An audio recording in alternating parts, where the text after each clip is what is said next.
Hey everyone, welcome back. Hope you're having a fantastic day so far. So the next Social Security increase is expected to be right around 2.5%, but it could actually be higher than that. In today's video, we are going to be breaking down everything that you need to know. But before we go ahead and dive into it for today, if you would like to receive up to $200 in free stock or $200 in free cash, in a pinned comment below, I will be leaving a link to Robinhood. All you have to do is once you click on that link is just sign up for a free account and then simply link your bank account. You do not even have to make an opening deposit. At that point in time, Robinhood will be sending you one free stock worth all the way up to $200. And if you'd rather just have the cash, all you have to do is once you receive the free stock is just sell it for what it's worth and then transfer the cash value right back to your bank account. Okay, so just a few days ago, we did have new projections out for what the 2026 Social Security increase is going to be via the cost of living adjustment, and it came in at right around 2.5%. Now, this is not an official number. We will not know the official 2026 cost of living adjustment until at some point in the middle of October. That is when we're going to have all the numbers for the third quarter in. It's going to have the months of July, August, and September, which are going to be released in August, September, and October. And we're going to be able to compare the third quarter months of this year to the third quarter months of last year in 2024, and whatever the CPIW, which is an inflation measure that they are currently using, increases by, is what the cost of living adjustment is going to be looking like. So right now they are projecting 2.5%, but there is actually a pretty good chance that that number may actually be even higher than that. The projection has increased over the last 4 months.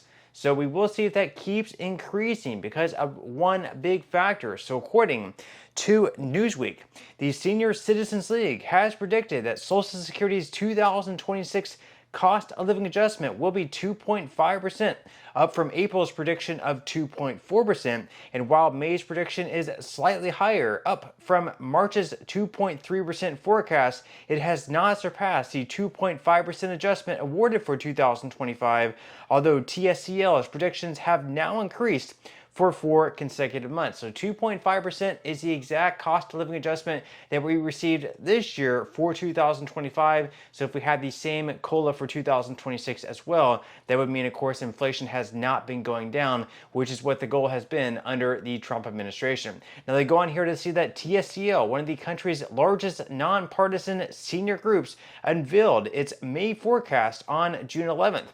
The COLA is calculated by averaging third quarter inflation data as measured by the Consumer Price Index for urban wage earners and clerical workers, or CPIW for short, a measure of the average change in prices paid for a basket of goods and services purchased by urban workers.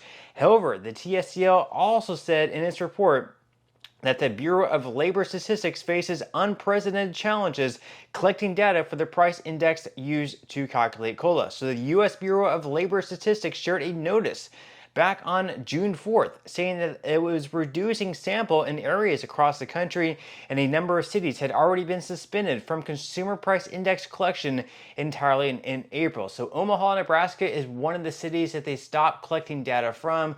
So over time, I guess because of shortfalls of money, they are now not collecting data from certain cities, which of course now is going to reduce the amount of sample size, which also is going to increase the chances that the CPIW and inflation data is off if perhaps we're collecting data in the entire state of California and the entire state of Florida, but then there are certain states where we're not collecting data. Of course, that means that the CPIW could be lower than what it actually is, or inflation could actually be higher than what it actually is. We will have to wait and see how all of this plays out. So once again, right now they are projecting 2.5%, but certain things could actually cause inflation to rise over the next few months. One of the big things, of course, are the tariffs placed by the Trump administration.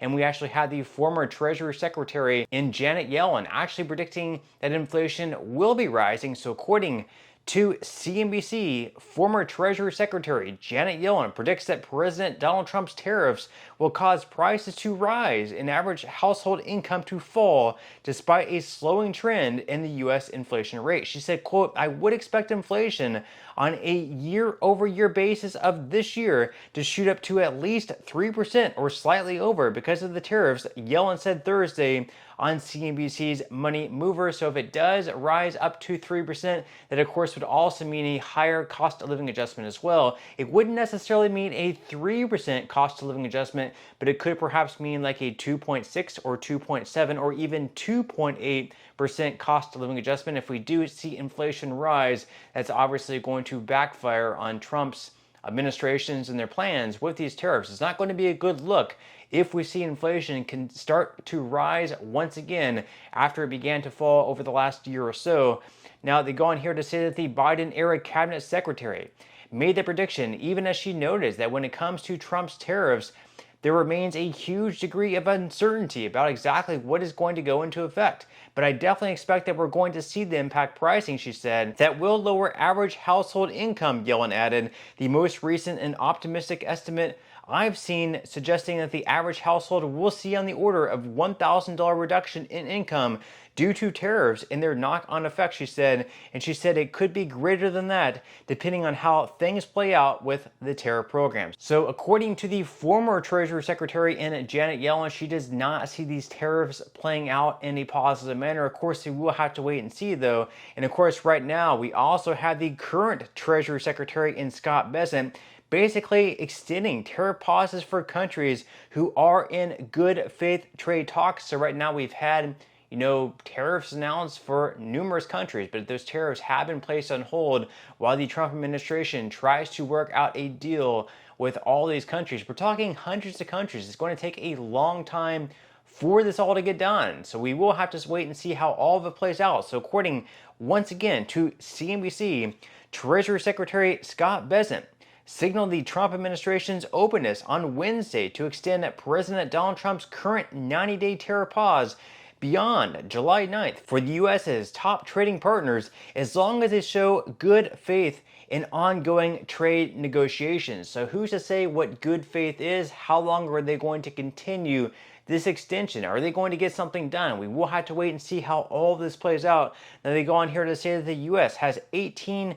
important trading partners. Bessent said at a hearing before the House Ways and Means Committee in Washington, the Trump administration, he said, is working towards deals with those countries. So obviously one of the big ones, of course, is China. That's one of our biggest trading partners throughout the entire world. China is basically one of the bigger trading partners with pretty much every country, being that the labor there is so cheap and they have so many factors that make so many different products. Now, of course, the U.S. has begun, a lot of the companies, they have been, opening up factories in other countries such as India just to get away from China just in case. But of course, even products imported from India into the U.S.